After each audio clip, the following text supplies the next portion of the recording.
Howdy, it's Jim Arado, and we're in Santa Claus, Indiana, and this is early December 2020. We've still got COVID going on. Yay! Do we want to Pez?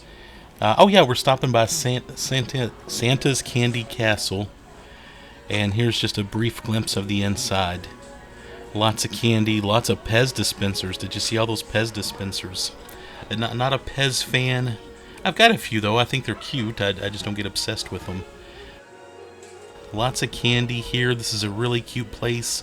It's been around since 1935, and I think it was kind of abandoned for a while, but a decade or two ago they kind of restored it, and it's nice and cute now, and just a fun place to come and look around for candy.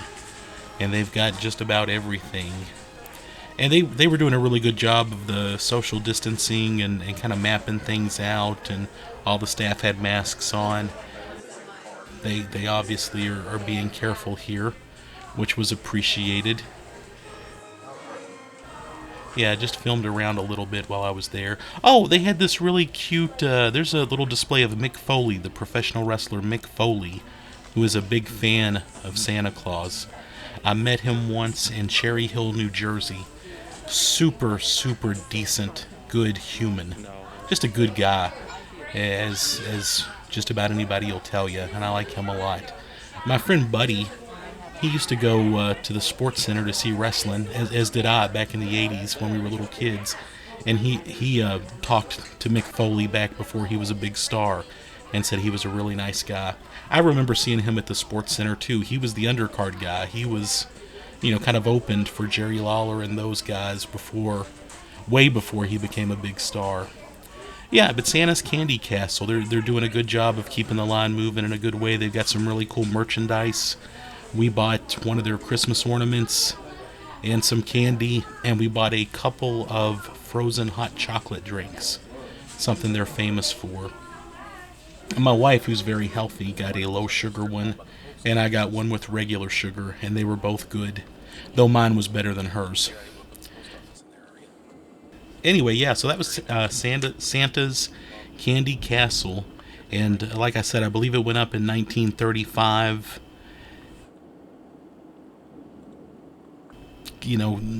At one point didn't have a ton going for it, but it was brought back to life here in the 2000s. So if you're in Santa Claus, Indiana, you definitely have to stop there. Just a cute place. And right now we're just kind of driving around Santa Claus, the town of Santa Claus, Indiana. We used to come here about every year to go to Santa Claus Land, which evolved into Holiday World and Splash and Safari, and it's still a huge, hopping, impressive park. But I know in my family we still refer to it as Santa Claus Land. Anyway, I wanted to mention, I was reading, there is a book that I like a lot in the Images of America series, Images of America Holiday World, by Pat Koch and Jane Amison. And this came out in 2006 and just kind of talks a lot about the park and the town both. And I took some notes, and I figured during this video I would just make some comments about some of the things I read in that book. And I have some personal stories about the area too I thought I might mention. The book notes that Holiday World is the first big theme park, beating out Disney and some other places, and it's often voted the friendliest and the cleanest. And I would agree with that. And real quick before I get into it, I know I have personally seen Pat Koch, who pretty much runs the show there, definitely a local and a national celebrity attached to the place. I have witnessed her cleaning that park. In fact, one of the last times I was there, it's been a couple years since I've been able to go, but my niece was really into Pat Koch. She just thought she was the coolest person on the planet. And she was hoping to bump into Pat while at Holiday World. Well, me and my brother-in-law went and roamed around, and my niece went roaming around. I think she was there with some Girl Scouts or something. They went and roamed around and did their thing. My brother-in-law and I bumped into Pat in one of the little restaurants, and she stopped and chatted with us for several minutes. I mean, you could tell she was in the middle of stuff, but she was just a friendly lady. We talked to her for a good little bit, and you could tell that she's the real deal. Just somebody that cares about the park and its patrons. And we just, I just have a lot of respect for her. Every time I see her out somewhere on a commercial, I just think very highly of her. And like I said, I believe I mentioned she co-wrote the Images of America Holiday World book. Yeah, but the town, I was reading it. It was originally called Santa Fe, but there was another Santa Fe, Indiana. And in 1856, the post office accepted the name of Santa Claus. And I've always heard the story that there was a little girl at a community meeting who said, "Why don't we call the town Santa Claus?" And the town just kind of went with it. In fact, Paul Harvey told that story on his show back in 1992. Ripley's, Believe It or Not, featured the town in a cartoon in one of its little strips in the 1930s. And I think that really kicked off the whole sending your letters to Santa Claus, Indiana. And I'm pretty sure pretty much any, a lot of people, a lot of kids send their letters to Santa, to Santa Claus, Indiana. And there is a whole team of people, Pat Koch is part of it, and they try to answer all of those letters, which is very sweet. Oh yeah, and I've made a note that in 1935 the Santa statue was put up, which is now at the little Santa Claus Museum in Santa Claus, Indiana. I think it's pretty much the spot it's always been. I assume anyway. But it's a big kind of cement statue. And I do remember hearing stories a while back, years ago, that somebody was going to make that statue marble, or it was supposed to be marble, but it ended up being concrete. But the statue's still there. They take care of it. I think they've restored it. And it's at the kind of Santa Post Office Museum, which we dropped past on this trip, but we don't get to go into it because they were kind of closing by the time we got there. We've been in it before, and it's really great. I'll talk more about that later. There is this great little shopping area, little strip mall, kind of set up in Santa Claus. There's a grocery store on one end, several little shops in the middle. There's a really nice Christmas ornament type store that we stepped into briefly. And then the post office, the current post office, is on the far end. And every year they have a little competition where local kids can kind of compete and submit their drawings. And one of them is incorporated into the Christmas postmark each year. I collect postmarks, and I've been in this post office before just to get the postmark. And that's always fun. That's definitely a postmark you've got to have if you're a postmark collector. Yeah, but going back to just the town of Santa Claus and its whole development, it has a very symbiotic relationship with Santa Claus Land Holiday World. There's the post office with a great Santa Claus statue there. The names Yelig and Koch come up a lot when you're looking up Santa Claus, Indiana, and the park there in town. And that's just, you could do a whole genealogy chart on that family and its relationship to the town and all that it's done. There's a little sign about getting the postmark and mailing out your mail there. And we just go walking down this little strip mall here. It was kind of getting festive this evening, and we were there before it got dark, so we didn't get to go see the lights in town or any of that. Yeah, but there was a lot going on in this area. Also, there were a couple notes. There's some presidential connections. Ronald Reagan visited Santa Claus Land back in '55, and that was shortly before he became a spokesperson for Disney, which is kind of cool. It's kind of cool that Reagan was there.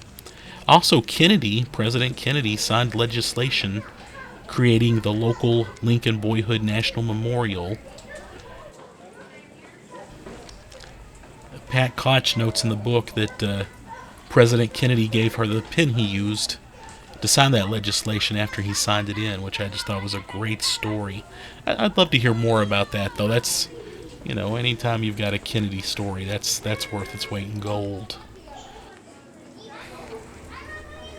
And my family, growing up in Owensboro, we went over to Santa Claus Land about once a year. It was kind of a tradition, and it was a really big deal. I mean, it was a big, big thing. Probably the most major day trip kind of thing we ever did growing up in that area. Yeah, I'm not saying there's not a lot going on in Owensboro, but yeah, you've been to Owensboro. Oh, and there's a little toy store down at the end of the strip mall, and they had some cute little displays here, little workshop going on. This toy store was really nice. They had a lot of the kind of educational toys and just some cool stuff. We stuck our head in there briefly. A buddy was telling me that this toy store was on some reality show, competition show. I forget which one, but it's a really cool toy store. Another little Santa statue on top of another business in town, and we're driving around a little bit more. And a lot of the camera as we're driving around, you'll see a lot of the theme park, which is not open at the moment. It's cold. Yeah, so we would go to Santa Claus Land all the time, and I have some really great vivid memories myself of going there. I remember being probably 6 or 7 and driving on the little antique cars. They're on a track. You're not going to wipe out or anything, but you're kind of a skinny track, several feet off the ground. And I remember being a little kid. I think my mom told me if I didn't steer the car correctly, we'd run off the road, which scared me to death. So of course I was focused on trying to steer that car the whole time, thinking, "Oh my gosh, I could be responsible for, something bad happening." But yeah, those cars are very safe. But I remember that really well. I remember they used to have a dive show. I don't even know if they still have the dive show or not, but they would have people diving from like a bazillion feet up in the air, and that was really cool to see. Several of the rides I remember, I can't even think of their names now, but my favorite, and it'll hit me as soon as I'm done talking. There was a log ride where you ride a log up a hill very slowly. You inch up a very steep hill, and then of course you go down really fast on the other side, and it was just a lot of fun. And we would ride that ride over and over and over, and we just loved that one. I remember the glass blowers. They always had you could buy little glass blown trinkets and toys, and I remember having a giraffe and a kitty cat that was made at Santa Claus Land, and as a little kid I just loved those. I believe they were lost in a house fire, but I loved the little glass toys that I got from there. They were just really, really cool. I remember everybody always had an extra ticket to Holiday World. You'd always have some friends, and somehow their family got 8 tickets, and they had 7 people, and they'd ask you to go with them. So we might get to go to Holiday World a couple times a year in those cases. A lot of work groups would go over to Holiday World and Santa Claus Land, and as I got older, I remember going with my mom's work. Her work, would pay for everybody, and their family to go to Holiday World. I'm not sure exactly how that worked. I don't know if they got a big block of tickets and they'd sell them, but there would usually be some sort of a lunch, like a free lunch thing, where everybody would get together. And I remember the food being good, and that was just always a big treat. Oh yeah, and one more story. As I get older, not a big fan of roller coasters and rides. I'll take the shows. In fact, I want to go over there one day and just walk around and just look at stuff. But yeah, I'm too old for rides anymore. But my brother-in-law talked me into going on one of the roller coasters. He told me it held some world record for longest amount of time you feel weightless. And I thought, oh, I got to do that. And I remember getting off that ride and thinking, oh my gosh, I will never do that again. It was fun, but man, was it scary. I bought a picture. You could buy a picture of yourself on the roller coaster afterwards. I had to buy that. Oh yeah, and there's the little Santa Claus museum in town. We drove by here on this particular day, but they were closing. They had big crowds, so we didn't go. But I've been here a number of times, and I thought I would just put up some pictures from the Santa Claus Museum because I really love this place. They have the old post office, and you can write letters to Santa Claus there. They have this nice old church that's restored beautifully. and they do a reading of Sleepy Hollow there at Halloween, and it's just a beautiful, beautiful church. They have a little Santa Claus Indiana museum, which is small, but it packs a wallop. And I know I've been here kind of on off days when the place is pretty much dead and you feel like you have the whole place to yourself. But it's gorgeous and they do a great job. And if you're coming to Holiday World, don't shortchange yourself. Make sure you stop at this place.